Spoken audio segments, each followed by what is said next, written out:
자, 이번 이야기는 시청자 아코님께서 시들무에 찾아와 주셨습니다. 아코님은 오늘 어떤 이야기로 찾아와 주셨을지 같이 한번 만나보도록 할게요. 안녕하세요. 자, 오늘 아코님께서 또 이렇게 찾아와 주셨는데 오늘 해주실 이야기의 주제가 간단하게 어떤 걸지 말씀해 주시면 좋을 것 같아요. 오늘은 송이사 멤버 친구는 아니고요. 그래도 저 영적인 경험을 했던 친구라고 해야 되나요? 좀 네. 기이한 경험을 했던 친구가 그게 문득 생각이 나서 오늘 제가 급하게 전화를 해서 확인을 했고 예? 네, 오늘 이야기 하나를 풀어드리려고 준비했습니다. 알겠습니다. 그러면 아코님의 이야기 빠져들어 보도록 하겠습니다. 렛츠가! 기르십니다. 아코죠!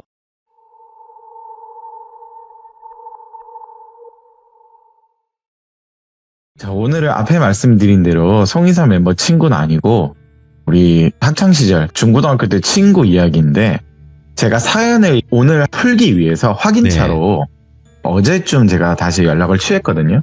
네, 그리고 자세하게 또 기억이 잘못되면 안 되니까 들어본 이야기인데 이 시기는요 2010년도 남아공 월드컵이 한창일 때 그런 시기였고요. 우리나라는 안타깝게 그 당시 제가 들었던 시기가 언제였냐면 아르헨티나전이었거든요. 아하. 네, 4대1로 메시한테 개떡 터지게 터진 날이었어요. 리오넬 메시. 네, 리오넬 메시한테 진짜 우리의 두 개의 심장 박지성 선수도 좀 그랬고 그 당시 이제 너무 서운한 나머지 대패하니까 우리 한 8명 9명 되는 친구가 고향에서 감자탕과 닭볶음탕 요걸 먹으면서 소주 한잔하고 있었거든요. 뭐 거기도 마찬가지예요. 다들 뭐 그러시겠지만 학창시절 친구들 만나면 과거 이야기하고 여자 이야기하고 또 오늘 축구 이야기하고 그렇게 막 몇 시간은 시간 가는 줄 모르고 수다를 떨고 뭐 사람 나눠서 각자 집으로 향했거든요. 여기서 멤버는 산이랑 돌비, 돌자 저 4명이 같은 방향이라서 그때 날씨가 좀 많이 더웠거든요. 야, 애들 갈 사람은 가고 좀 더운데 우리끼리 공설운동장 같은 데 가서 맥주 한 잔 더 하자. 편의점에 사서. 그래 그러자. 그러면서 4명이서 벤치 하나씩 걸터 앉아서 또 꼴깍꼴깍 마시고 있었거든요. 이런저런 얘기하다가 너무 더우니까 돌비 돌자라는 친구가 저한테 딱 이 말을 하더라고요. 너는 근데 산이랑 너 많이 다닌다며 애들 말 들어보니까 뭐 그렇지 뭐 다니긴 하는데 선아 뭐 이야기할 거 있으면 하나만 풀어줘라. 좀 날씨도 덥고 좀 취하면 취한 거고 아니라면 아닌데 좀 듣고 싶다. 너네들만 뭐 내가 사실 너네들 그 모임의 사람도 아니고 듣고 싶은데 내가 좀 말하기 꺼렸다. 오랜만에 만난 친구가 그러니까 그러냐. 뭐 듣고 싶은데 뭐 주제를 정해봐. 제가 그냥 얘기를 했거든요. 옆에 산이도 있는데. 근데 아코야 너도 산이랑 친하니까 이리저리 오고 가면서 너도 하나 뭐 사연 같은 거 있지 않냐 이러길래 야 근데 나보다는 그때 당시 제가 정말 기억으로는요 저보다는 뭐 산이한테 직접 입으로 듣는 게 낫지 않겠냐. 근데 돌비 입장에서는 이거 함부로 물어보지는 못하잖아요. 좀 많이 망설이면서 뭐 그냥 니들이 그냥 얘기해주면 안 되냐. 근데 나도 사실 귀신이라면 본 건지 안 본 건지 모르겠는데 나도 근데 고등학교 때 너희들한테 말은 안 했지만 사연이 하나 있긴 있는데 돌비가 대뜸 그런 말을 그때 당시 했거든요. 애들한테 듣기로 산이 너 그때 좀 소문이 여기 고향 바닥에 많이 났다. 너한테도 내가 이 고민을 말하려고 했는데 그냥 넘어갔는데 나도 이런 과거사가 기억이 나네. 이게 돌비 입장입니다. 딱 돌비가 그 당시 그런 말 하길래 야 너도 뭐 이상한 거 귀신 본 거 있다고? 제가 물어보니까 있긴 있었어. 내 이야기는 아니고 우리 사촌 형 이야기라고 한번 들어볼래 이래서 뭐 두서없이 애들끼리 막 술 먹다 보니까 이리저리 막 말이 오갔는데 이제 돌비가 주인공 시점으로 얘기를 들려드리자면 돌비의 사촌 형 중에서요 이름은 기동이라고 가명을 쓰도록 하겠습니다. 기동이 형님이 이 돌비 제 친구보다 10살 정도 많은 사촌 형님이래요. 첫째 사촌 형인데 돌비가 고등학교 당시 기동이 형님께서 좋은 배우자가 나타나서 이제 형수님이죠. 사촌 형수님이라도 결혼한다는 소식이 추석 명절에 일가 친척분들과 청첩장을 주러 왔대요. 인사도 하고 형수님들 분도 오셔서 인사를 하고 딱 그 얼굴을 보는데 너무 예쁘시더래요. 근데 거기서 돌비는요 어디서 기동이 형님이 우리 사촌 형이 데려온 형수님 될 분이 나 어디서 좀 본 것 같은데 외모가 어디서 봤더라 막 생각을 하는데 그걸 듣던 옆에 기동이 형이 돌비한테 뭐라고 그때 뭐랬냐면 이 돌비 너 미니홈피 좀 하나 보네. 딱 그 말을 하는 거예요. 설마 형, 싸이월드, 그 당시 싸이월드에서요. 예. 유명한 뭐 싸이스타라는 게 있었나 봐요, 돌비님 그게. 아, 투멤 아니야? 투멤? 네, 투맨 싸이스타. 투데이 맞아요. 멤버. 네, 맞아요. 예. 거기 얼짱분 중에 한 명이 형수님이었대요. 그러면 뭐 엄청 이쁘다는 거겠죠, 요즘으로 치면요. 맞다고, 그 누나로. 맞아, 나 이 누나 본 것 같은데. 그때 돌비가 싸이월드에 막 미치던 시절이거든요, 공부하면서. 또 직업으로 피팅 모델 같은 것도 했다고 하더라고요. 유명한 싸이 스타로도 유명한 사람이고, 얼짱이라고 해야 되겠죠? 어디서 봤는데 했더니 이분이시구나. 와, 지금은 뭐 인플루언서라고 표현하겠죠. 그걸 듣던 형수님께서 돌비한테 미소를 지으면서 우리 오빠가 귀엽다고 말하는 사촌 동생이 여기 돌비씨구나 이야기 많이 들었다면서 나중에 저 형이랑 결혼하면 저 많이 도와주고 좀 많이 예뻐해 주세요. 막내인 돌비한테도 그런 말 하니까. 근데 말하는 도중에도 말주변이 너무 예쁘셨대요. 말도 예쁘게 하고 유머스럽게 말도 하시고 집안에 계시는 어른분들이 너무 좋아하셨대요. 또 어른들은 그래도 추석인데 아직 결혼 전인데 여기 오는 거 사돈 분들한테 미안한데 아이고 왜 무거운 걸음 했냐 이렇게 말하니 여기 예비 사촌 형수님 말씀이 제가 할머니 할아버지랑 같이 사는데 부모님은 해외에 계셔서 괜찮다고, 그리고 제가 오빠랑 같이 있어야 마음이 편안하다고 그 당시에는 그런 말을 했다고 하더라고요. 농담인지 진심인지. 그 말에도 일단 어른분들은 듣는 입장에서 너무 좋아하시죠.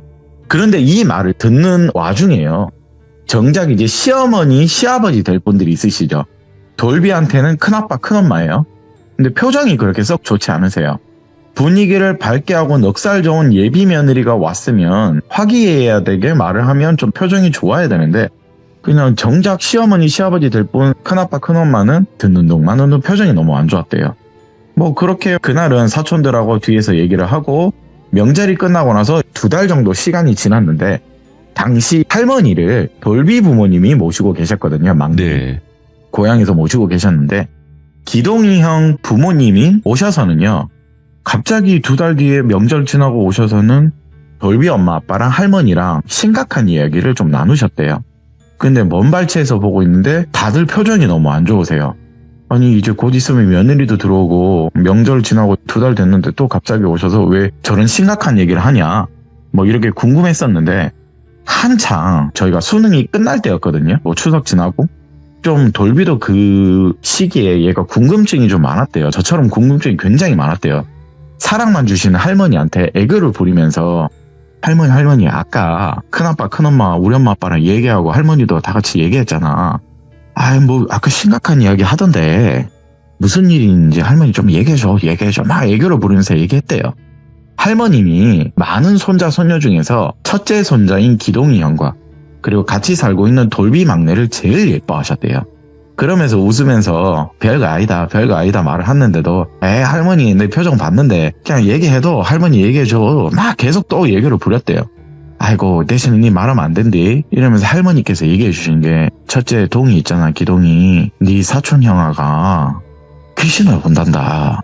왜 안 먼저 돌비야. 아이고 집안 날벼락이지 귀신을 본단다. 이 말도 안 되는 일이 어딨노. 그때 돌비가요. 기동이 형이 귀신 본다고? 그래 첫째 자가 귀신을 갑자기 본단다. 우리 귀한 첫손주 우야노 병원도 데리고 가보고 절도 데리고 가보고 오만 짓거리 다 했단데 계속 보인단다. 아유 우야몬 너 이제 곧 결혼하는데 우리 큰손주 결혼하는데 이런 말을 돌비한테 하는데 당연히 고민이 많을 수밖에 없죠. 할머니 입장에서도. 야 돌비야 내일 기동이 형아 집에 온다 하거든. 며칠 공기 좋은 여기서 쉬면서 할미 옆에서 좀 지낸다 하는데 돌비 형아 내일 다시 오면 잘해줘래. 딱 이 말에 돌비 입장에서는 기동이 형이 다시 온다니까 알겠다고 형 오면 내가 놀아준다고. 다음날 딱 되니까 정말 기동이 형이 짐을 바리바리 싸서 집으로 왔대요. 2-3달 전 추석 때 본 형 몰골과 지금 몰골은 괜찮아 보인 것 같았는데 일단 너무 말라 보이던 상태를 느꼈대요. 돌비 입장에서도.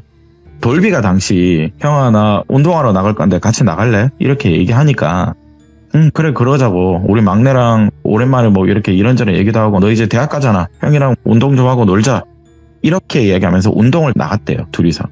근데 거기서 돌비도 궁금한 나머지 기동이 형 나 들으면 안 될지 모르겠는데 듣긴 들었다. 귀신 같은 거 본다는 게 진짜냐고 이렇게 물었는데 기동이 형이 그러게 자꾸 보이네. 나 이런 거 안 믿는 사람인데 보인다 돌비야. 아유 어떡한지 모르겠는데 그래서 내가 여기 온 거기도 하고 할머니랑 너랑 놀면서 좀 쉬다 가려는데 민폐라도 돌비야 좀 형 좀 이해해도 이렇게 말을 하니까 돌비 입장에서는 당시 나야 너무 좋지. 온 김에 똑똑한 형아 나한테 뭐 예전부터 잘해줬고 그리고 나 형 나 대학 원서 쓸 준비도 해야 되는데 봐주라면서 서로 어릴 때부터 나이 차가 많이 났지만 많이 친했고 그렇게 이 기동이 형이 동생들한테 너무 잘해줬대요. 그리고 기동이 형님의 여기서 직업을 말씀드릴게요.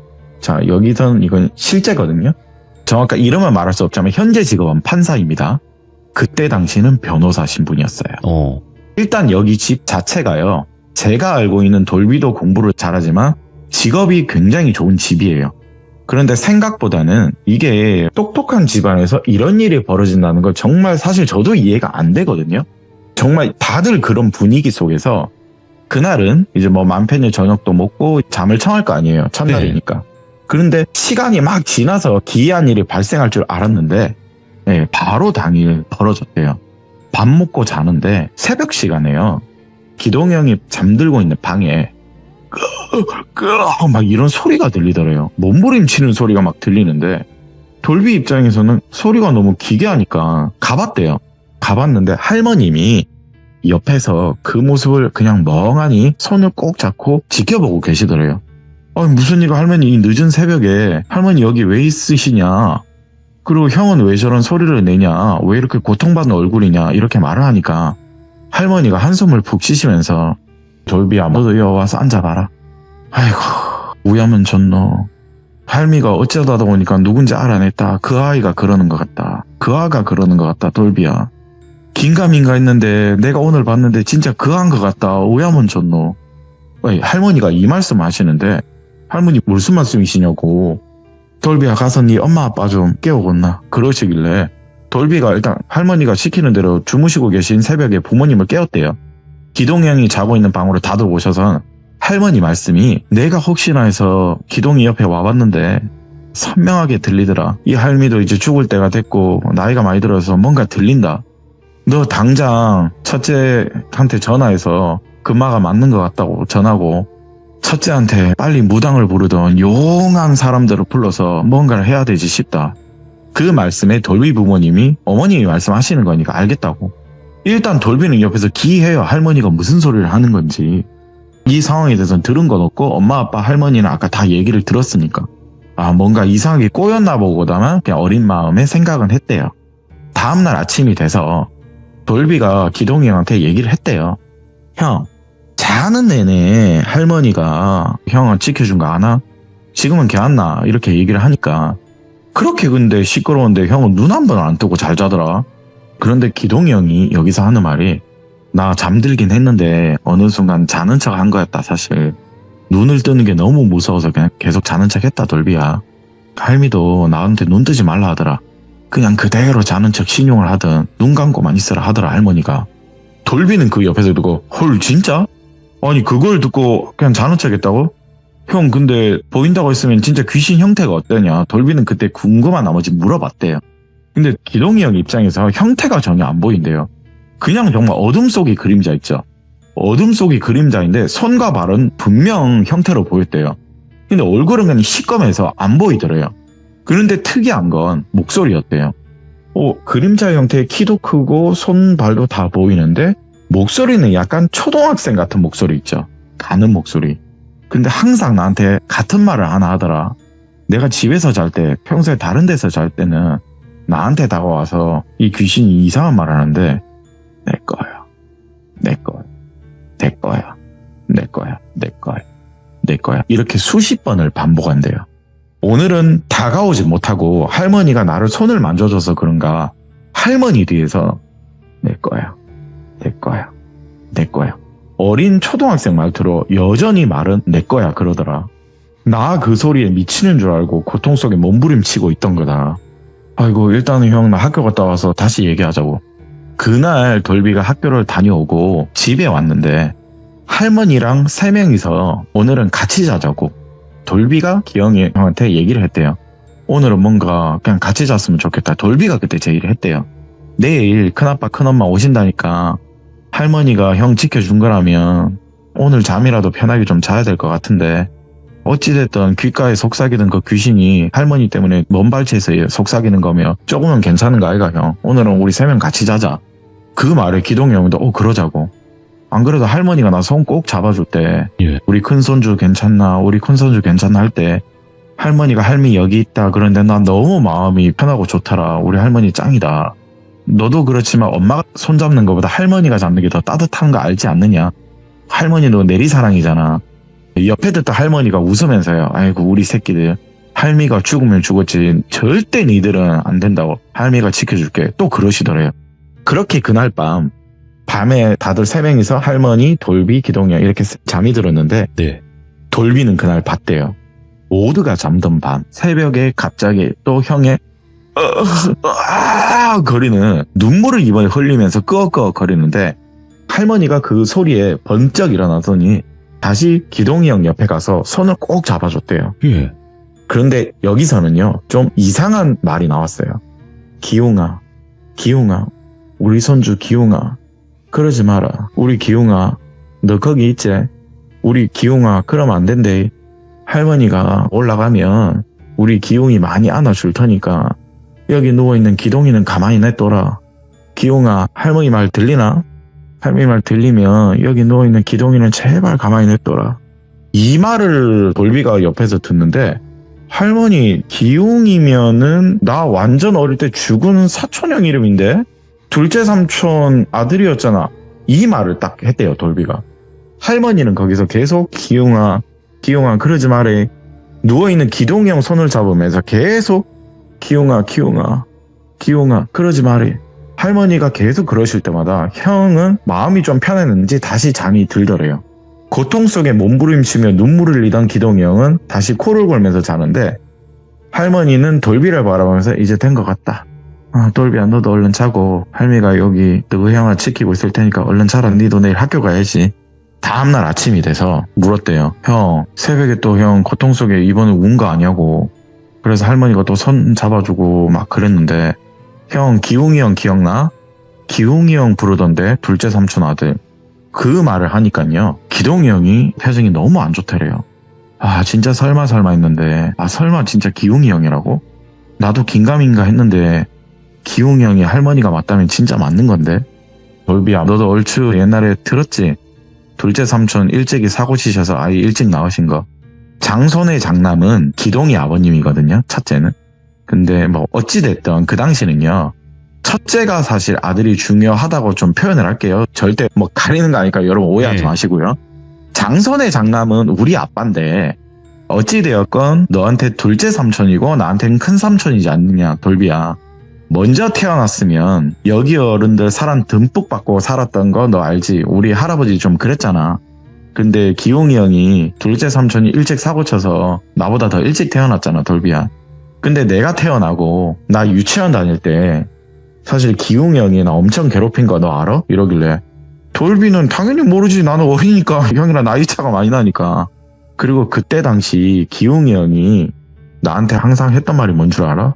뭔데? 이거 다 내 건데 저거. 아이 개. 막 이런 식으로 욕을 막 했대요. 다 내 건데. 작은 목소리로 진짜 죄송해. 다 내 건데. 나 진짜 어린 마음에 많이 들었다 이 소리.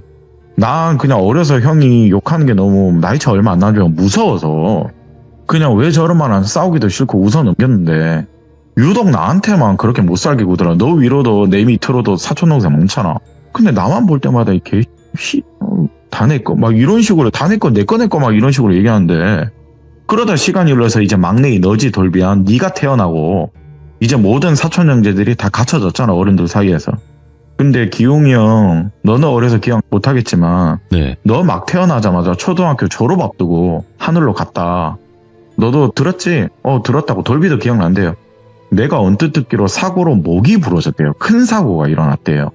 큰 사고로 기웅이 형이 사망을 했는데 이걸 들고 있다 돌비가 그때 궁금한 나머지 엄마한테 확인 사살로 막 물었대요. 엄마 예전에 기웅이 형 어떻게 하늘로 라러 갔냐, 진짜 사고로 목이 부러져서 간 거냐 물어봤대요. 엄마 말씀이 맞대요. 그때 완전 난리도 아니었다고. 예. 할머니 할아버지 혼자랄 정도도 난리도 아니었는데 그리고 삼촌도 그 사고로 이후로 투병으로 돌아가셨대요. 숙모는요, 졸지에 아들하고 남편을 잃었잖아요. 그러면 뭐 요즘도 그러겠지만 그 당시는 뭐 어떨지 모르겠는데 그 숙모 입장에서는 남편도 없고 아들도 없으면 더 이상 이 집 식구가 될 이유는 없어요. 그냥 뭐 도리상 아니면 아니고 맞으면 맞는 건데 더 이상 식구가 될 이유는 없다고 하셔서 할머님이 너 살 길 찾으라고 그 당시 좀 유산을 주시고 떠나라고 하셨대요. 일단 간략한 사연은 이렇대요. 그런데 이게 정말 죽은 기웅이 형이 기동이 형을 괴롭히는 거라면 이거 왜 괴롭히는 거야? 이거 뭔가 진짜 큰일인 거 아니야? 왜 괴롭히는 거야 형을? 이런 생각하면서 또 그날도 학교는 가야 되니까 학교 갔다 와서 집에 돌아가니까 너무 궁금해서 할머니랑 기동이 형을 찾았는데 안 보이더래요. 어디 갔지?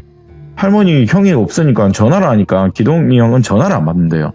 엄마랑 아빠한테도 전화하니까 네 신경 쓰지 마라 이씨 끊어라 이렇게 그냥 말씀하시고 일단 형이랑 할머니 큰아빠 큰엄마 오셔서 멀리 좀 알아보러 갔단다. 돌비는 그 당시 고3 이제 수능 끝나고 너무 궁금한 나머지 어디 가는지 좀 얘기 좀 해줘 아빠. 궁금해 미치겠다. 그래도 끝까지 얘기를 안 해드려요. 그러다가 또 한두 달 지나니까 바로 졸업이고 이제 곧 설날이 끼어 있었거든요. 다시 만난 기동이 형 표정이 이제 예전의 모습으로 돌아와서 너무 다행이었대요. 형 그때 왜 말없이 갔냐고 막 뛰어가면서 청청절 달려갔대요. 형 왜 그때 말없이 갔냐고 그리고 왜 내 전화를 왜 안 받냐고. 근데 형 몇 달 뒤면 정말 따뜻한 날에 결혼하네? 이렇게 돌비가 물었는데 기동이 형님이 안타깝지만 파혼했어 미안하다. 돌비야 파혼했어. 왜? 예쁜 누나인데 왜? 나 일촌도 하고 막 그랬는데 왜? 뭐 어차피 나중에 다 알게 될 것 같으니까 그냥 여기서 말씀드리겠습니다. 여기 많은 친척분들도 계시고 그냥 일일이 말하는 것보다 그냥 한 번에 얘기했대요. 그날 밤에요. 기웅이 형 보고 할머님이 그러지 마 손 달래주면서 막 달래줬잖아요. 도저히 할머니께서 안 될 것 같다고 해서 한때 박수이면서 용한 뭐 유명한 절은 아니지만 개인 사찰 같은 절을 만드는 스님이 계셨대요. 기동이 형을 봐주신다고 하셔서 그날 바로 눈 뜨자마자 할머님과 큰아빠 큰엄마랑 이 스님께 갔대요. 그러면서 스님이 정확한 건 밤이 돼서 알아봐야 될 것 같다고 그날 스님이 기동이 형과 같이 잠을 잤대요. 네. 옆에서 악몽을 꾸는 기동이 형을 스님이 보시거든요. 혼자 불경을 계속 외우면서 할머님과도 대화를 막 나누면서 달래줬대요. 근데 다음날 돼서 그 스님이 할머님과 큰아빠 큰엄마한테 하는 말이 아이고 혹시 여기 집 떠난 그 며느리분 연락되시냐? 이 말에 알아보면 알아볼 수 있다고. 그럼 빨리 연락해서 여기 죽은 손주분 물건 뭔가 가지고 있으면 하나만 빨리 가져와 봐라. 스님이 그때 그러셨대요. 일단 어렵게 돌비 부모님도 그리고 기동이 형 부모님도 어렵게 그 돌아가신 사촌형 기웅이 어머님을 만났대요. 연락이 돼서 만났는데 인사를 놔두고 과거 해상도 하면서 지금 현재 기동이 형이 겪고 있는 상황을 숙모님께 말씀을 드렸더니 안 그래도 만나기 전에 통화로 길게는 듣긴 들었다 어머님께. 네. 근데 저도 좀 이상한 게 있습니다. 제가 뭐 어머니 말씀 듣고 제가 기웅이랑 우리 기웅이 아버지 유품을 몇 개 가지고 있는 거 뒤져봤는데 우연찮게 제가 초등학교 때 쓰던 기웅이 일기장을 내가 봤습니다. 여기 내가 들고 왔는데 조금 너무너무 놀랬습니다. 우리 기웅이가 장래희망 관련해서 글을 쓴 일기가 있는데 자 여기서 제가 들은 대로 간략하게 여러분들께 말씀을 드리겠습니다. 나 기웅 할머니는 나를 참 좋아한다. 나는 할머님께 기쁨을 드릴 수 있는 할아버지께 기쁨을 드릴 수 있는 직업을 가지고 싶다. 할아버지는 나보고 변호사나 검사가 되라고 한다. 많은 사람들을 구제하고 사회로 바로잡는 그런 훌륭한 인물이 되길 원하셔서 검사나 변호사가 되라고 한다. 또 다른 일기. 자신을 위해 고생하는 우리 엄마. 나를 위해서 항상 고생하는 감사합니다. 나중에 크면 호강시켜드리고 싶고 항상 보답하고 사랑합니다. 자 다음 일기. 나는 엄마처럼 예쁜 여자를 만나서 결혼을 하고 싶다. 나는 예쁜 여자가 너무너무 좋다. 우리 엄마지만 너무너무 미인이시다. 우리 학교에는 많은 친구들이 있지만 다 못생긴 여자밖에 없다. 그래서 그런가 아빠가 엄마를 너무 사랑해서 일찍이 나를 낳으셨나 보다. 다음 일기. 그리고 나는 축구를 너무 좋아한다. 그러다 보니 나는 축구공 모으는 게 취미가 어느 순간 된 것 같다. 아이고 그런데 용돈이 많이 모자라네. 축구공을 수집하려다 보니까 조금 힘들다. 엄마한테 열심히 공부하는 모습 보여줘서 세계에 널리 퍼져 있는 많은 축구공을 모으고 싶다. 자, 다음 일기. 요즘 명절만 되면 너무 거슬린다. 욕이 나올 정도로 거슬린다. 안 그래야지 하는데 거슬린다. 할아버지와 할머니가 어느 순간 동생들이 이뻐하니까 셈이 난다. 내가 꼭 할아버지처럼 훌륭하게 자라서 예쁨을 받고 싶다고 말씀을 드렸는데 모두 다 내 건데 내 위치가 내가 받아야 될 선물들이 다 없어지고 있다. 다 내 거였는데. 이렇게 여러 일기 중에 팩트로만 말씀을 드린 겁니다. 자, 가정을 한다면 기웅이랑 기동씨는 나이차가 그렇게 크지 않아요. 첫째 둘째였기 때문에. 저기 어릴 때 할아버님이나 아버님들이 다들 그러시지 않았냐. 장손의 장남 자꾸 그런 식으로 분류하면서 아이들을 빗대어 말하지 않았냐. 근데 어느 순간 첫째 형님인 기동이를 낳으면서 우리 기웅이가 좀 입장에서 벗어나지 않았냐. 근데 어느 순간 기웅이가 그 셈을 내긴 냈다 사실. 근데 이걸 다 듣던 기동씨 부모님들도 너무 놀랬대요. 왜냐하면 기동이 형님의 어릴 때부터 꿈도 변호사였고 취미 역시도 이 기동이 형도 축구래요. 돌아가신 기웅씨는 뭔가를 수집하는데 축구공인데 이 기동이 형님은 지금 그 당시 변호사인데 취미가 축구를 너무 좋아해서 이 사람은 축구화를 모으는 게 취미래요.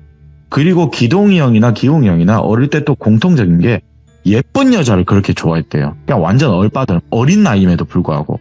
그 초등학교 때 얘기하고 다녔던 게 뭐냐면 남자는 무조건 성공하면 예쁜 여자 만날 수 있다. 미녀 만날 수 있다. 네. 이걸 할아버지한테 들었는지 누구한테 들었는지 모르겠지만 성공하면 예쁜 여자 만날 수 있다. 이걸 세뇌처럼 듣고 자랐대요. 인식이 남게. 그래서 그런가 다들 공부는 잘한대요. 아이들이. 근데 그 일념이 남아있어서 그런가 이걸 다 제가 뭐 듣던 나머지 이걸 종합을 해보면 둘째 삼촌이 가장 먼저 집안의 아들 기웅이를 낳았는데 장손 장남 타이틀을 가지고 있다가 어느 순간 첫째 삼촌이 기동을 낳으면서 이게 싹 바뀐 거잖아요. 그 당시는요 촌수나 호적을 그렇게 따지긴 했나 봐요. 저도 듣다 보니까 첫째의 자손이 장손으로 타이틀로 넘어가면서 갑자기 사랑과 관심이 바뀐 이 기웅 씨는 되게 분노로 바뀐 거고요. 뭔가 비슷한 상황들이 하나둘 펼쳐지고 있는데 근데 희한하게 기웅 씨나 기동 씨가 취미, 성격, 취향까지 다 비슷하대요. 이게 일기에 고스란히 남아있으니까 돌아가신 기웅 씨 부모 입장에서는 너무 놀랬던 거예요. 아니 그렇게 어릴 때 고집하던 꿈이 변호사인데 기동이가 돼버리고 지금 우리 아들이 사고로 인해서 하늘의 별이 된 상태지만 내가 이 일기장을 보고 너무 놀랐다. 이 이야기를 그날 스님께 바로 말씀을 드렸대요. 그걸 다 듣던 스님이 일기장을 보시더니 그대로 말씀하시는 게 뭐냐면 아이고 맞는 것 같네요. 그 기웅이라는 총각이 저랑 있는데도 불구하고 기동이 총각을 계속 부르긴 하더랍니다.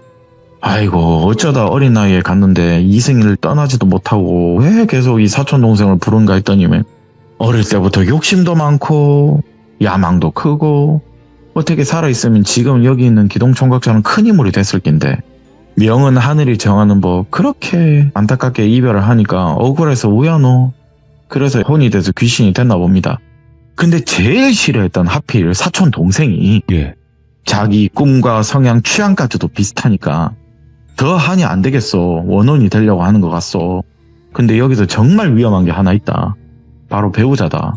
기동이 총각과 결혼할 여자도 보통 얘기는 아닌 것 같다. 내가 사주와 궁합을 좀 볼 줄 아는데 외모도 출중하다는데 뭔가 엮임과 지금으로 말하자면 궁합입니다. 엮임이라고 그 당시에 표현했다는데 뭔가 엮임과 지금으로 말하면 궁합을 보면 이 죽은 기웅 총각과 기동 총각의 예비차가 너무 맞대요.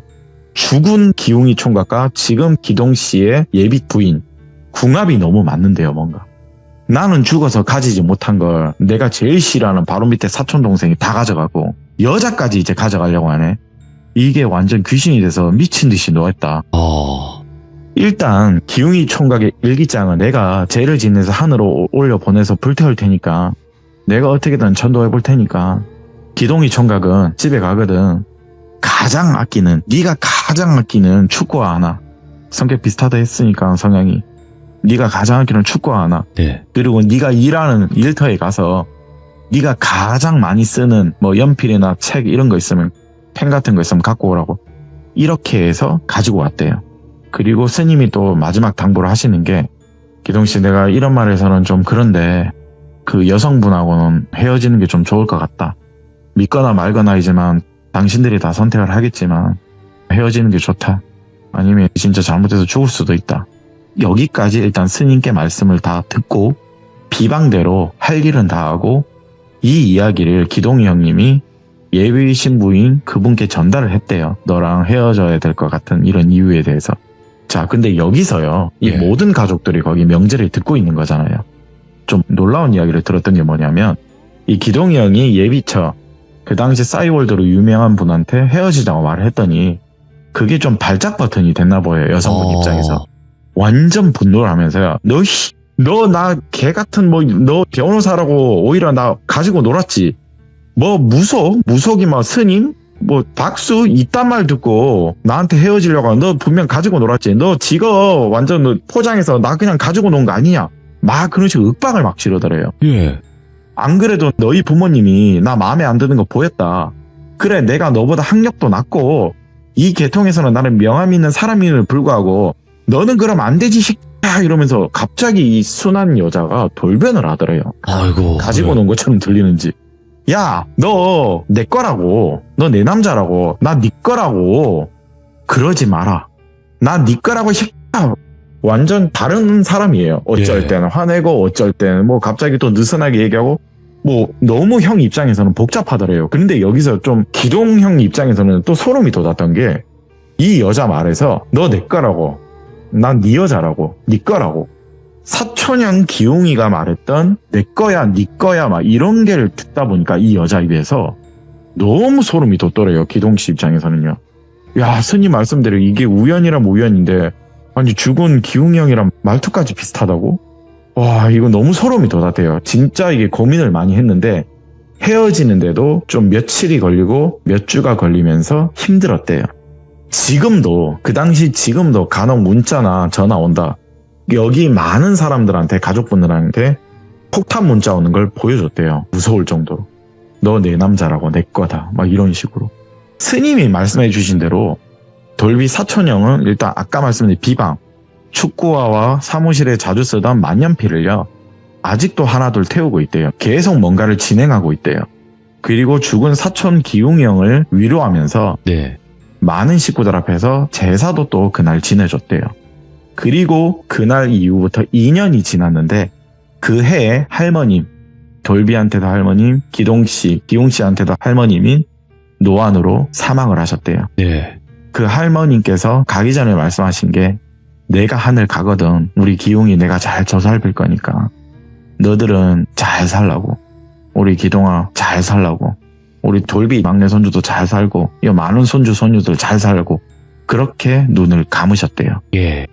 이야기를 듣던 저랑 돌자 산이가 있을 거 아니에요. 그렇죠. 근데 옆에 듣던 산이가요. 야, 이거 참 이것도 난 좀 신기하다. 사실 이런 일이 되게 많이 있어. 나도 뭐 어쩌다가 보니 이런 비슷한 이야기로 인해서 사건이라면 사건이고 뭐 일이라면 일이라서 내가 갔다 온 적이 있는데 야들아, 한이라는 게 단지 어그로에서만 나오는 게 아니더라. 그냥 셈이라는 단어 혹은 열등감이라는 단어 속에서도 이게 혼한테도 귀신한테도 한이 가긴 가더라. 뭔가 깊이 박히면 누구한테는 그냥 넘기는 말인 거 있죠. 네. 야, 이 돌비 등이나 막 예를 들어 이렇게 얘기를 하면 돌빈 입장에서 뭐 이러면 넘길 수 있는 거잖아요. 네. 근데 누구한테는 이 돌비 등나가 30년의 상처라고 생각이 되는 사람이 있나 봐요. 오. 그 작은 마디가 미친 상처가 돼서 죽어서 한이 된 귀신이 되는 거 보면 진짜 이 세상 요지경이다. 지금 돌비가 말한 기동이 형과 기용이 형 이 두 분 사건도 그렇지만 나도 비슷한 일이 많다. 네. 정말 한도 아닌데 왜 이게 한이 됐는지 모르겠다. 다 보면 열등감이고 셈이고 그냥 안타까움인데 이 말을 산이가 벤치에 앉아서 저희 맥주 마시는 돌비 저 돌자한테 말을 하는데 와, 결국에 돌비야 말은 네가 했는데 다들 입 조심해야 되겠다 정말. 딱 이 말에 그날의 일은 끝이 났거든요. 오늘 이 계기로 여러분들이나 뭐 돌비님께도 말씀을 뭐 드리고 싶은 건 뭐냐면 산이가요 당부하고 싶은 말이 정말 있대요. 당연히 사람 눈에는 일반적인 사람 눈에는 혼이 보이지는 않을 거래요. 보여서도 안 되고요. 절대적으로 보여서는 안 되는데 우리가 생각하는 혼은요 원한이 있다고 해서 귀신이 되는 건 절대 아니래요. 네. 그냥 어렴풋이 그냥 아무 이유 없이 혼이 되는 경우가 있다고 하더라고요. 오늘 제가 이 얘기를 최근에 이걸 들으면서 오늘은 그럼 그때 2010년도에 들었던 돌비 이야기 한번 해봐야 되겠다 얘기를 하니까 그래 이 얘기하면 좋을 것 같다. 귀신은 한이 진다고 나타나는 게 아니다. 그냥 스쳐 지나가듯 나타날 수 있다. 오늘 그래서 2010년도에 들었던 사건을 하나 들고 와봤습니다. 이야, 말 조심해야 돼요 진짜로. 예, 말조심이 좀 그러네요. 그러니까 누가 야 너 바보냐 이렇게 했는데 진짜로 그거를 누군가는 그냥 흘려버릴 수도 있지만 누군가는 비수가 돼서 꽂혀 있을 수도 있는 거니까. 그렇죠. 왜냐면 기웅이 형님 입장에서는 기동 씨가 태어난 것 자체만으로 그렇죠. 내가 장손의 장남 타이틀을 뺏겼다고 느꼈나 봐요. 네. 네, 그런데 그 꿈까지 다 이루어지니까 와 이유 없는 반항이죠. 어떻게 보면 죽어서도. 네, 게다가 여자까지 취향도 비슷하다. 그렇죠. 참 기이했습니다. 저도 듣다 그러네. 보니까. 근데 확실히 아코님은 아코님만의 분위기가 확실히 있어서 너무나 좋아요, 진짜로. 저는 시들무에 굉장히 다양한 주제들이 나오고 다양한 분위기가 있었으면 좋겠다라고 생각을 하면서 진행을 하고 있지만 아코님은 또 그중에 아코라는 장르를 개척하신 분이 아닌가 생각이 듭니다. 너무 감사드립니다. 감사합니다. 네, 다음번에 또 뵙겠습니다. 고맙습니다. 감사합니다. 네. 자, 돌비 아코라고 검색하시고 아직도 못 들어보신 분들이 계시면 첫 번째 사연부터 꼭 들어보셔야 되는 또 필수이신 참여자분이십니다. 꼭 들어보시고 여러분들의 생각을 댓글로 꼭 남겨주시기 바라겠습니다.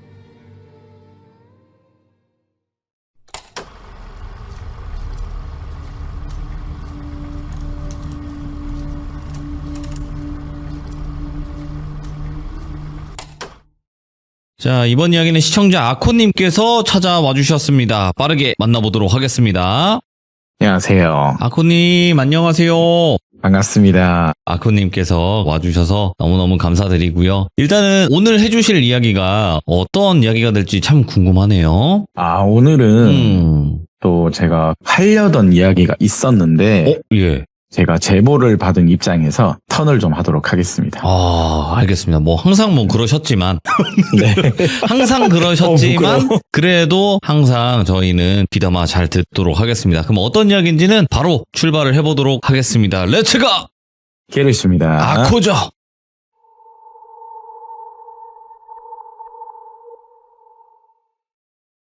네, 오늘 이야기는요, 제 사연 중에 머슴 집안 사건을 듣고 제 지인의 지인분이 저를 좀 한번 보고 싶다고 해서 커피 한 잔을 했거든요. 거기서 들었던 이야기입니다. 제가 역시나 돌비 공포 라디오 하는 걸 알고 있으시고요. 예. 자신이 돌비님한테 제보를 사실 하려고 했었대요. 근데 말 주변이 좀 힘들고 자기가 말을 좀 못한다. 아코님이 좀 해주셨으면 좋겠다 하셔서 제가 좀 대리로 사연을 말씀드리는데 직접 하셔도 되는데요. 그죠? 그러게요. 그리고 오늘 사연은 저도 전에 들은 이야기다 보니까 이 정확도와 여러 관련해서는 여러분 판단에 맡기도록 하겠습니다. 여러분들. 오늘 가명의 주인공 이름은 김돌비고요. 자신이 기이했던 로또 같았던 완전 일대기가 있대서 저한테 들려준 이야기인데 시대를 조금만 거슬러 올라가도록 할게요. 1990년대 후반으로 가는데 이때 당시 주인공 돌비님의 나이는 12살이었대요. 이형제로 누뚱이었다는데 일찍이 형은 20살이 되자마자 지방으로 가서 일을 도우러 갔대요. 돈을 벌러 갔다고 해야 되겠죠? 부모님 두 분 다 IMF를 그 당시 겪은 이후라서 그 당시도 IMF 중이었죠. 아직 졸업 전이니까. 어려운 형편 속에서 일을 다 하셨대요. 그런데 여름방학, 겨울방학만 되면 이 돌비 입장에서는 케어할 수 있는 가족분들이 없으니까 방학 때는 할머니, 할아버지 댁으로 갔대요. 할머니 댁으로 갔다고 할게요. 거기서 방학 때만 항상 보살핌을 받았다고 하는데 이런 시골에 와서는요, 딱히 할 수 있는 게 없어요. 만화책을 보거나 유선방송 TV를 보거나 아니면 혹은 마당에 있는 진돗개 덕구랑 산책하는 게 다였대요. 또 그것도 심심하면 할머니나 일가친척분들이 거기 다 계시니까 농사 짓는 거 구경하러 가고. 예. 그리고 또 하나 다리 한쪽이 불편한 큰 고모가 계셔서 말동무도 해주면서 같이 놀았대요.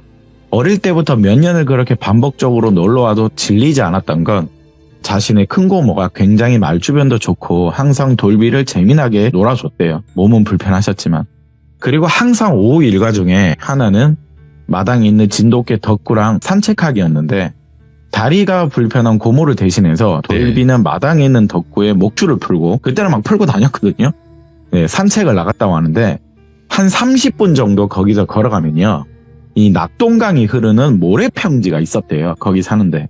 그때 당시는 돌비도 우리나라에도 작은 모래사막이 있는가 보다. 작은 덩치고 12살 어린 소녀니까 이 강이 흐르는 모래평지에 덕구랑 뛰어노는 게 그렇게 재밌었대요. 강이 흐르는데 모래평지가 엄청 컸대요. 그분 말로는. 흙장난도 하고 나무 짝대기로 막 자기의 이름을 크게 쓰는 거 있죠. 예를 들어 돌비 공포를 엄청 일부러 크게 써보는 거예요. 그렇게 이름을 쓰면서 놀고 있었다는데, 이제 한 오후 3시가 좀 넘어서 집에 가야 되겠다. 덕구랑 집에 가려고 길 쪽으로 다시 올라가는데 어떤 아주머니 한 분이 급하게 뛰어오셔서는 꼬마야 이러면서 자기를 부르더래요. 네, 왜요? 너 혹시 저기 보이는 모래 이름 네 이름이냐?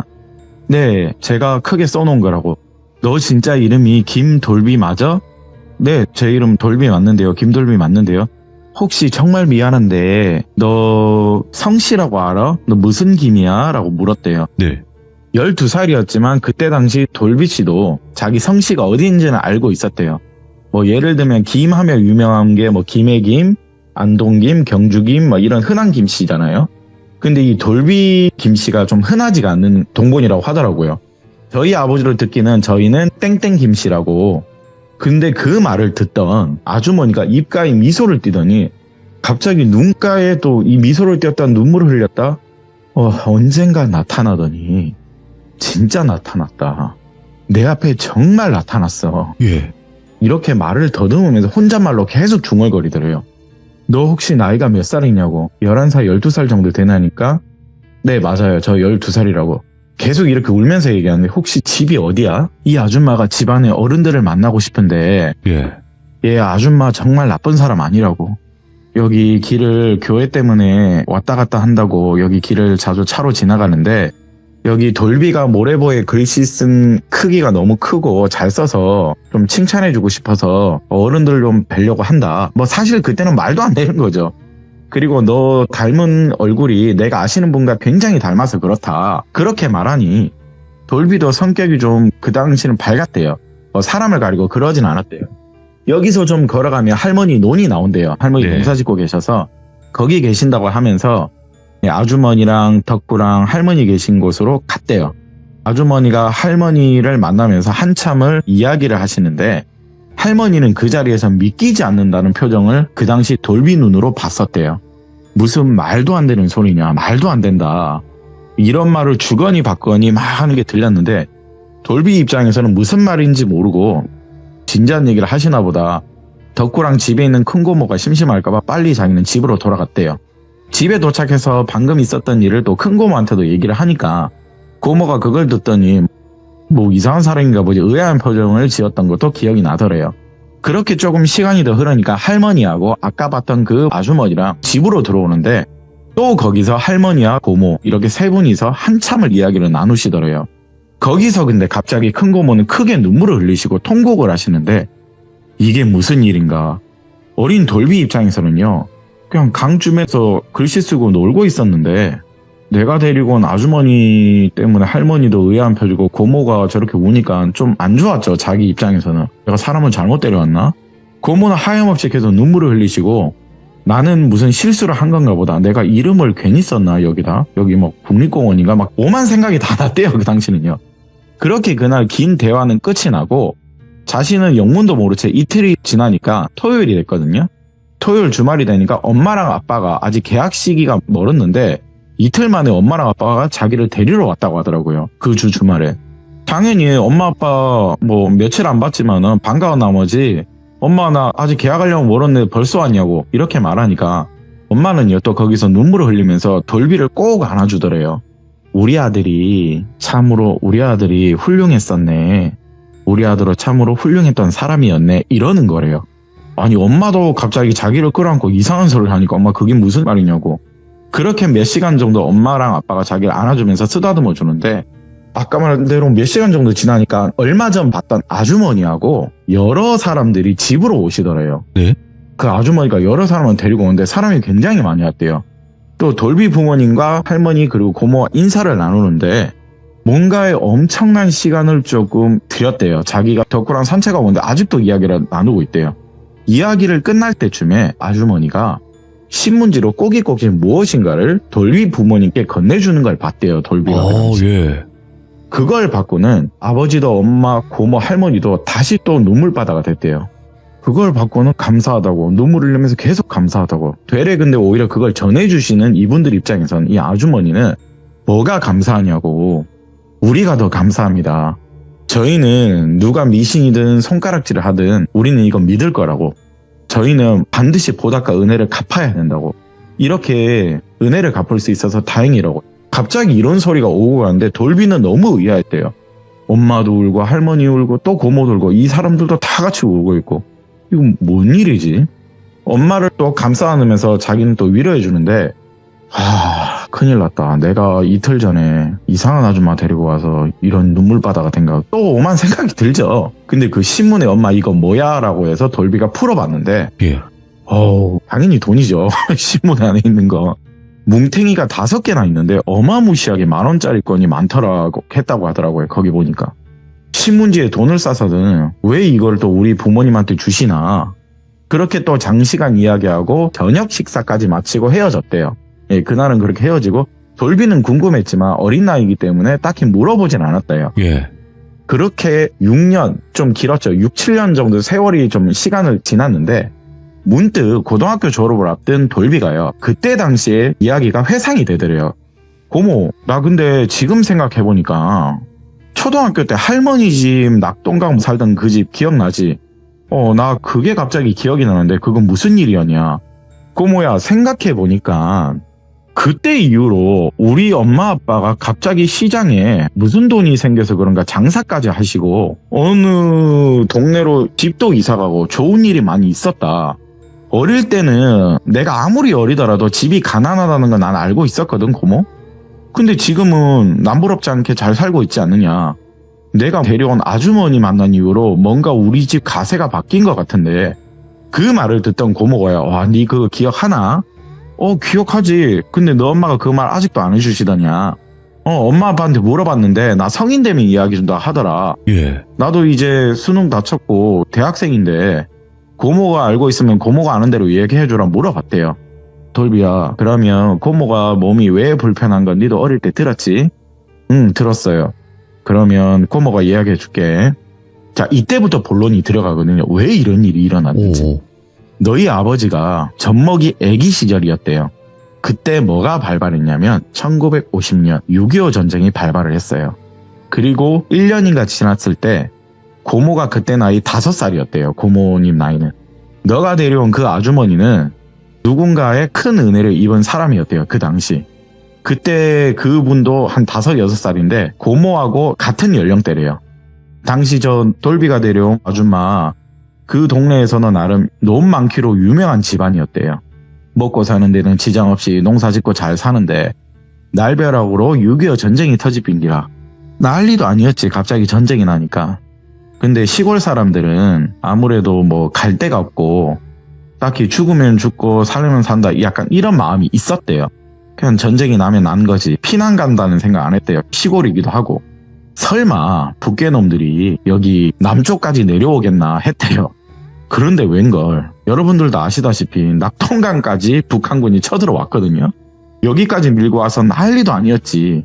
근데 당시 정말 다행히 국군이랑 우리나라 도와주는 유엔군들 그분들이 희생이 있어서 지금껏 잘 살고 낙동강을 사수해서 잘 살고 있었지. 그런데 그럼에도 불구하고 돌비야, 니도 알 거다.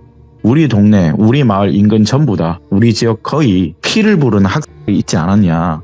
근데 돌비야, 비록 전쟁이지만 북한 애들이라도 아무것도 모르고 전쟁에 끌려온 애들이 있다. 북한 애들도 굉장히 많다. 아군이 이겼다가 적군이 이겼다가 치고 박다 보면 결국에는 진열이 무너지잖아. 전쟁을 하다 보면. 적이든 아군이든 이탈병이 나오고 도망가지 않느냐. 근데 그 북한의 어린 청년이 남쪽에서 이제 우리 쪽이죠. 북한군이 이제 쫓기다 보면 남쪽에서 전쟁통에 도망을 못 가다 보니까 이리저리 마을에 숨어 들었나 봐요. 국군한테 죽을까봐. 걸리면 이제 죽는 거죠. 국군한테는. 이게 정말 죽을까봐 피난민인 척 사는 북한 군인이 꽤 있었대요. 그 당시에. 그걸 돌비 네가 데려온 아짐에 있지. 그 아짐의 부모님이 그 어린 북한군을 불쌍해서 국군한테 걸리면 이 죽는다 진짜. 불쌍해서 거두었대요. 아주머니 아버님께서. 집으로 데려와서는 아직은 전쟁통이고 여차하다 조사 나오다 보면 끌려가 죽을 수도 있으니까 너는 이제부터 강원도 조카라고 그렇게 거두셨대요. 몇 달을 거두고 있는데 북한군 오빠라고 얘기할게요. 이 북한군 오빠야가 감사함을 표시하면서 그 집에서 열심히 일을 도왔대요. 머슴살이 같은 걸 했대요. 너무 감사하니까 자기는 살려줬으니까. 전쟁통에도 서로 도와가면서 잘 살고 있는데 북한군 청년이 뭔가 촉이 있는가 갑자기 대뜸 이분들한테 그런 말을 하나 했대요.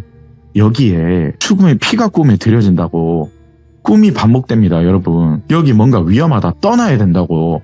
이 거둔 북한 청년이 그 당시 그런 말을 했대요. 이 동네 떠나야 된다고. 근데 당시 여기 이제 거두어 주신 아주머니, 아버님도 무슨 얼토당토하는 소리냐고. 지금 유엔군이나 국군들이 여기 사수해서 지켰는데 아니라고. 그래도 뭔가 이상하다고. 이거 피비린내가 난다고 계속 그러는 거래요. 이 북한 청년이. 제발 저 한 번만 믿고 여길 떠나자고. 며칠만 떠나자고. 멀리 안 가도 된다고. 그렇게 간곡하게 말했대요. 그걸 부모님이 들으시고는요. 곰곰이 생각을 하셨대요. 그래 뭐 멀리 안 가도 된다 치면 저기 일가 친척 중에 여기서 가까운 구미 쪽에 일가 친척이 있대요. 글로 가자면서. 한날 전쟁통이지만 여기는 유엔군이 사수를 했음에도 불구하고 피난길에 올랐대요.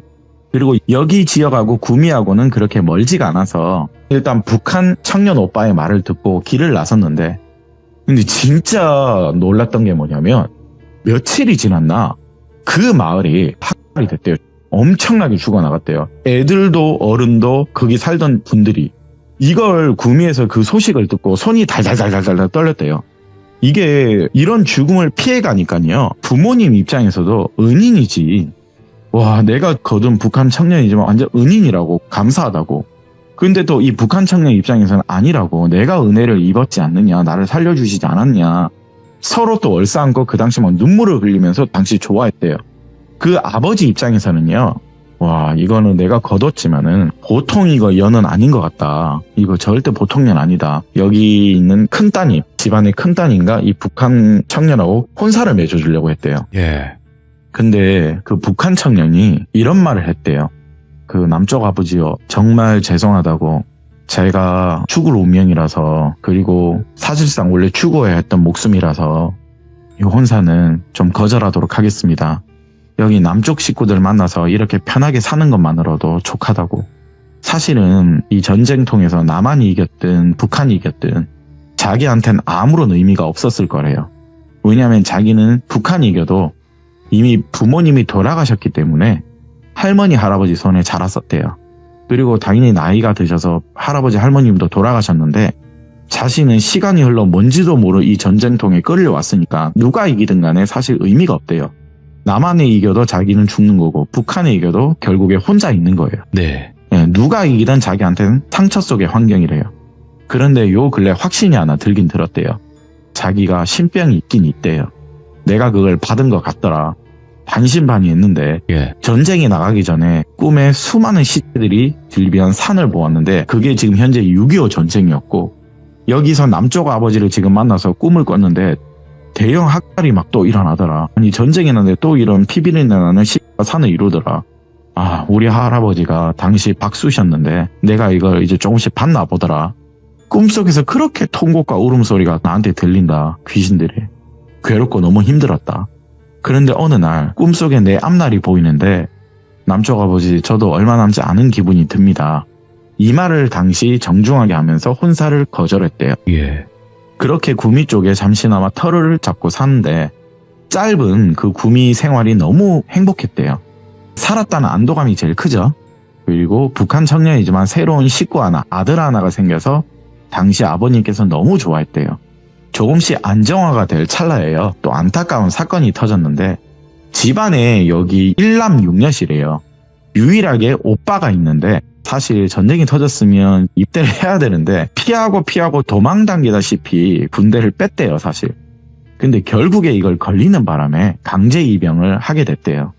유일하게 남자는 오빠인데 아버지랑 오빠뿐인데 근데 이걸 다 듣고 이 북한 청년 오빠가 하는 말이 자기가 대신 입대를 하겠다고 했대요. 자신은 남쪽에서 죽을 뻔한 거 거두어 주신 분들이다, 아버지.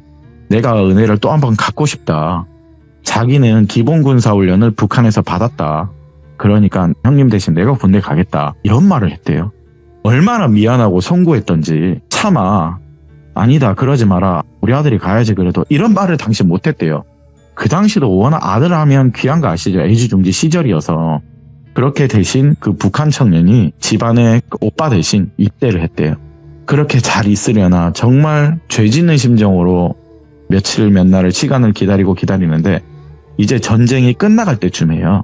집에서 편지 통보가 하나 왔는데 국군병원에서요. 부상병으로 입원해서 치료받고 있다고 이렇게 연락이 왔대요. 오빠 이름으로. 근데 거기서 당연히 다들 눈이 휘둥그레지고 너무 걱정이 되니까 모두 다 올라갔대요. 그런데 거기서 본 몰골은요. 부상 정도가 아니었대요. 곧 숨이 넘어갈 완전 몰골. 폭격을 맞았는지 온몸은 만신창이고 한쪽 눈은 붕대로 감겨있고 딱 멀쩡한 건 입만이에요. 입만 살아있어서 말만 할 수 있어요. 완전 다 죽어가는 몰골이었대요. 모든 식구들은요. 그 당시 울분을 토하면서 우리 오빠 대신 끌려갔던 그 북한 청년 오빠한테 너무 미안했대요. 모두 다 사죄하면서 미안하고 용서하고 미안하고 용서하고 이렇게 며칠 몇 날을 케어를 하면서 정말 사죄를 했대요. 그런데 결국에 시간이 흘러서 결국 몸 상태는 더 안 좋아졌고 결국에 이제 자기 몸 상태가 안 좋은 거 박수의 피를 이어받은 북한 군인이다 보니까 유언을 하셨대요. 저기 남쪽 가족분들 지금 현재 이제 제가 갈 날이 얼마 안 남아서 말씀을 드리는데 제가 지금 형님 이름으로 대신 군대에 와서 이 이름을 살고 있지 않습니까? 짧았지만 남쪽 가족분들과 너무 행복했다고. 그래서 말인데 가장 행복했던 우리 구미 생활 기억나시죠 여러분들? 구미 생활에 성씨를 쓰거나 여기 남쪽 가족분들의 실제 성을 따서 제가 이름을 지으면 안 되겠습니까? 이런 말을 하더래요. 아이고. 근데 그 지역이 바로 구미 선산읍이거든요. 구미 선산읍인데 북한에 있을 때도요. 이분이 함경도 촌자락에 살던 완전 그냥 깡시골의 총각이었대요. 함경도에서 자기를 대뜸 전쟁 나가야 된다고 군인들이 끌고 오더래요. 그때도 끌고 와서는 기본 군사훈련 시키면서 너 성 됐어. 어차피 죽을 수도 있으니까 이름만 쓰면서 북한군으로 그냥 참전해라. 딱 이런 구조였대요. 완전 규율 같은 게 없는 거예요. 그냥 그 당시 북한군도요. 성도 없는 이름만 써서 나가라. 그러면 이름이 그냥 돌비인 거예요. 그러면서 유언을 읽어 나가시는데 다들 슬퍼하지 마시라고. 정말 슬퍼하지 마시고 내가 죽더라도 언젠가는 다시 만날 수 있을 겁니다. 여러분들. 암울했던 지금 1900년대는 곧 언젠가는 또 끝이 날 거고 몇십 년 뒤에 이제 새천년 시대, 2000년 시대가 오지 않느냐. 네. 그 시대가 오기 전에 꼭 다시 나타날 거라고. 남쪽 아버지, 남쪽 가족분들 꼭 나타날 거라고. 남쪽 아버지 처음 만났던 나 거두어 주셨던 거기 낙동강에서 다시 꼭 볼 수 있으면 보자면서 그렇게 짧았지만 진짜 가족이 될 수 있어서 행복하셨대요. 아이고. 예, 그러면서 눈을 감으셨는데 그분 이름이 성씨는 구미의 본관을 돕고 바로 김씨 중에 좀 흔하지 않아요. 선산 김씨래요. 예, 그리고 그 군인 이름이 돌비예요. 군인 이름도 돌비. 여기 있는 애 이름도 돌비. 고모 말씀이 돌비야 사람들은 에이 뭐라고 이게 말도 안 된다고 뭐 쌍욕을 하면서 해도 안 나는 소리 하지 마라 손가락질 하겠지. 그런데 그분들 입장에서는 믿거나 말거나를 떠나서 돌비가 그 당시 몰에서 썼던 이름을 보고 우리 돌비가 그 북한 청년 오빠를 환생한 걸로 이분들은 믿고 싶어 하더라. 그리고 믿는다더라. 장소도 동일하고 돌비하고 이름도 성씨도 똑같고 이게 정말 우연인지 그 시절 은혜를 입었던 북한 군인이 너를 반드시 환생한 거라고 그냥 믿으시더라. 네. 그렇게 우리 돌비 덕분에 우리한테 은혜 갚는다고 갑자기 대뜸 찾아와서는 도와주는데 우리 돌비 너도 알지? IMF 여파로 전 국민이 힘든 시절이고 우리 집안도 사실 힘들었지 않느냐. 그래도 말도 안 되는 소리다 싶어서 거절을 했는데 한사코 그분들은 거절하지 말라고 그 많은 돈을 주시더라. 감사하다고. 그분들은 은혜를 안 갚으면 다 죽어버릴 거라고 말할 정도로 우리한테 은혜를 갚으려고 하더라. 우리는 정말 준 게 없는데. 근데 그 이야기를 듣던 돌비는요 뭔가 정말 복잡했대요. 내가 과거에 북한군? 이거였대요. 내가 과거에 북한군이었다고? 돌비는 그날 낙동강에서 봤던 이 아주머니 계속 부모님이 고향에 살면서 이 길을 왔다 갔다 그냥 우연히 낙동강에서 김돌비라는 글자를 그냥 보고 온 것 뿐일 텐데 그렇게 돌비 네 할머니 집을 찾아와서 당시의 이야기를 전달하는데 당연히 할머니 고모 안 믿었지. 네 같으면 믿겠냐 그날 대뜸 그런 얘기를 하면. 근데 듣다 보니까 돌비야 고모도 믿을 수밖에 없는 일이 있다. 돌비야 니네 할아버지도 그리고 나한테는 아버지지. 너희 할아버지도 그 당시 안타깝게 학사건의 피해자분이시래요. 그때 너희 할아버지 학살로 돌아가셨다고. 당시에 우리는 아무것도 해준 것도 없고 오히려 우리 아버지 너희 할아버지가 죽은 거 몇 주 뒤에 알았다고. 고통 속에 몸부리치면서 당시를 회상하는데 네. 돌비가 기억하기로는요. 이 고모 얘기를 다 듣다 보니까 그때 아주머니 말고 많은 분들이 자신한테 와서 안아주던 게 갑자기 기억이 난대요. 많은 분들이 와서 안아줬대요. 감사하다고 고맙다고. 근데 처음 본 분들이 내가 이걸 왜 감사하다고 듣는지 그리고 또 갑자기 용돈을 그렇게 많이 주시는데 이걸 왜 주는지도 모르고 그래도 어리니까 어린 마음에 돈 주면 감사합니다고 받잖아요. 이걸 다 뭔지 모르고 일단 행복하게 받았다는데 이 모든 걸 고모한테 다 듣다 보니까요. 아 이게 어떻게 보면 고마운 거구나. 예. 이분들 덕분에 어려웠던 집안 환경이 개선이 되었고 자신도 이제 지금 보답을 하고 싶어서 또 세월이 걸려 취업을 했대요. 이분이 대기업에 취업을 했더라고요. 돌미님. 엄마는 간간히 이분들하고 감사함을 전한다고 연락을 하고 계셨대요. 엄마한테 모르고 물어서 그분들을 찾아갔대요. 찾아갔는데 예. 참 인연이라면 인연이 이어진다고 하는데 그쪽 집안의 또래의 따님과요. 연을 맺고 지금 행복한 결혼 생활을 하고 있대요. 아, 예. 참 아이러니하면서 드라마 같은 제가 사연을 들었는데 저도 듣다가 세상에 이런 일이 제보해야 되는 거 아니냐 하고 싶을 정도로 기이했던 이야기를 들었는데 근데 이 돌비 씨도 김 씨가 선산 김 씨래요.